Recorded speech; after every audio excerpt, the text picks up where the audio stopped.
강화가 되고 있는 마당에 크릴오일은 오히려 더 취약한 환경에 있음에도 불구하고 이 부분을 신경을 안 쓴다는 거예요.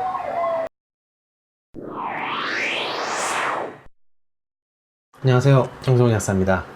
벌써 세 번째 크릴오일 영상인데요. 당분간은 크릴오일은 없을 것 같습니다. 특별히 크릴오일에 관한 새로운 뉴스나 새로운 문헌이 발표되기 전까지는요. 이번 영상에서는 크릴오일에 대한 핵심 우려인 산패도 이야기를 주로 할 겁니다. 보시고 제품 선택에 참고하시기 바랍니다. 그동안 제가 크릴오일에 대한 안 좋은 이야기만 너무 많이 드려서 되게 불편해 하시는 분들 댓글도 많이 있었어요. 근데 누누이 말씀드리지만 제가 크릴오일이 나쁘다라고 말씀드린 적은 단 한 번도 없습니다. 다만 이게 너무 급격하게 주목받은 부분이 있고 주목을 받으면서 간과되는 부분이 너무 많다는 것, 그 이야기를 드리는 것이 핵심이에요. 이 부분 잘 기억하시면서 오늘 영상도 지켜보시면 되겠습니다. 자, 산패에 취약하다는 얘기를 전에도 말씀드렸는데 산패가 되면 어떤 문제가 생기는지부터 말씀드릴게요. 오메가3가 산패가 되면 그 산패된 오메가 지방산에 의해서 몸은 여러 가지 데미지를 받게 됩니다. 생체기관의 손상, 염증, 압류발, 동맥경화증, 악화 위험 이런 것들이 지금 이야기하고 있죠. 동물 실험인데 당연히 사람한테 산패된 지방산을 잔뜩 먹이고 임상시험을 할 수 없으니까 동물 실험 자료밖에 없어요. 자, 만성적인 고용량 섭취 동물 실험에서 빈번한 바람 그리고 동맥경화 같은 질환을 일으켰다. 그래서 동물 실험이니까 우리가 일상적으로 먹는 산패지방산 양보다는 좀 더 많은 양을 투여했을 수는 있어요. 하지만 산패된 지방산은 분명히 몸 안에서 해로운 작용을 할 수 있다는 이야기를 하고 있는 거죠. 자, 크릴오일이 어떻게 산패에 취약한지 한번 알아보겠습니다. 2015년에 발표된 논문이고 캐나다 쪽에서 유통되는 여러가지 크릴오일을 포함한 오메가3 제품들의 산패 조사를 한 거예요.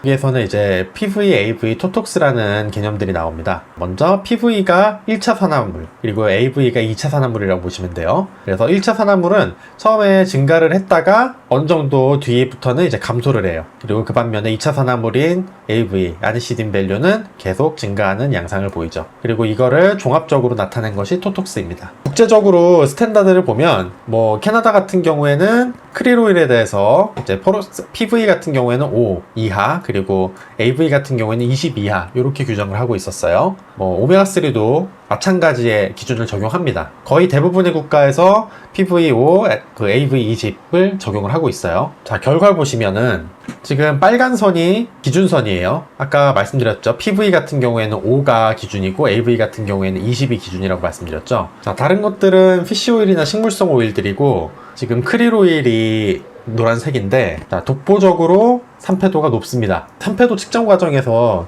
육안으로 이제 색깔을 확인해야 되고 그런 부분들이 있거든요. 크릴오일 자체의 색상 그리고 들어가는 이제 다른 첨가물 이런 것들 때문에 측정이 방해를 받습니다. PV와 토톡스 같은 경우에는 한 제품에 대해서만 측정이 가능했고 AV, 아데시딘 같은 경우에는 8개 제품 모두 측정을 했다고 이야기를 하고 있어요. 측정이 불가능하다기보다는 측정값이 좀 흔들리는 경향이 있다고 합니다. 어쨌든 그걸 감안하고서라도 결과적인 데이터를 보면 크릴오일은 월등하게 산패도가 높게 나왔다는 걸 확인할 수 있죠. 이게 크릴오일의 구조적인 문제일 거예요. 저번 영상에서도 말씀드렸는데 다른 기름들보다 백본과 글리세롤의 결합력에 차이가 있겠죠. 그런 구조적인 안정성 차이 때문에 좀 더 많은 지방산이 유리가 되고 더 많은 지방산이 산패되기 쉬운 환경에 노출이 되는 겁니다. 크릴오일을 사용해서 고지혈증 개선하고 이런 것들 좋은 문헌들 있는 거 맞아요. 하지만 그 어떤 매스컴에서도 이런 산패에 관련된 부분을 언급하는 곳이 없고 이렇게 실질적으로 문헌적으로 데이터가 나온 게 있음에도 불구하고 이 부분을 우려하는 사람들이 너무나도 없다는 거예요. 지금 어유 시장에서는 산패도가 아주 큰 이슈입니다. 이거 통과 못 해가지고 품목 취하되는 경우들도 있고 중금속이나 이런 거 못지않게 너무나도 중요한 지표이기 때문에 우리나라에서도 검사 항목을 신설하고 그런 식으로 강화가 되고 있는 마당에 크릴오일은 오히려 더 취약한 환경에 있음에도 불구하고 이 부분을 신경을 안 쓴다는 거예요. 이게 아이러니하지 않습니까? 제가 크릴오일이 무조건 산패가 됐기 때문에 이걸 먹으면 몸에 해롭습니다, 이 얘기를 드리는 건 아니에요. 어쨌든 크릴오일을 먹었을 때 긍정적인 문헌들이 있으니까 그건 인정한다 이겁니다. 하지만 지금 해결되지 않은 의혹들이 있죠. 그런 의혹들에 대한 충분한 연구나 충분한 검증을 거쳤냐는 거예요. 그렇지 않거든요. 이게 정말 용이하고 우리 몸에 해롭지 않은 수준의 산패도라고 생각할 수 있는 건지 아닌지 좀 더 확인이 된 다음에 드셔도 늦지 않는다는 겁니다. 나는 크릴오일에 아스타잔틴이 너무 좋은데 그러면은 어떻게 해요? 네, 그냥 뭐 새우 열심히 드세요. 아스타잔틴이 엄청 대단한 특별한 물질이어서 크릴오일에만 있는 건 아니고요.